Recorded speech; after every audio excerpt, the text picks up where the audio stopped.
મધ્યપ્રદેશના જબલપુર પાસે બરગી ડેમમાં બનેલી ઘટનાએ બધાને હચમચાવી દીધા છે। ગુરુવારે સાંજે 40 થી 45 પ્રવાસીઓ સાથે નીકળેલી ક્રૂઝ અચાનક બદલાયેલા હવામાનમાં ફસાઈ ગઈ।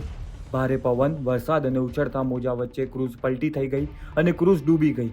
આ ભયાનક અકસ્માતમાં અત્યાર સુધી 9 લોકોના મોતની પુષ્ટિ થઈ છે, જ્યારે અનેક લોકો હજુ પણ ગુમ હોવાનું માનવામાં આવે છે। રાહતની વાત એ છે કે બચાવ ટીમોએ 22 લોકોને સુરક્ષિત બહાર કાઢ્યા છે, પરંતુ અંધારું અને ખરાબ હવામાનને કારણે કામગીરીમાં મુશ્કેલી ઊભી થઈ હતી અને હજી પણ કામગીરી ચાલુ જ છે।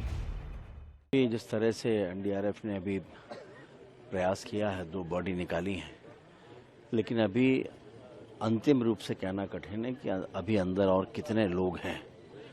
आप देख ही रहे हैं, प्रयास जारी हैं। थोड़ी देर में स्थिति स्पष्ट हो जाएगी।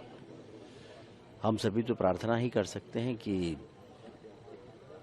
ये दुखित करने वाली घटनाओं की निरंतरता ये रुक जाए, लेकिन एक बार या तो क्रूज सीधा हो या फिर क्रूज के अंदर जाने की स्थिति ऐसी बने कि पूरे तौर पर परीक्षण करके एनडीआरएफ ये बता सके कि अंदर अभी लोग कितने हैं।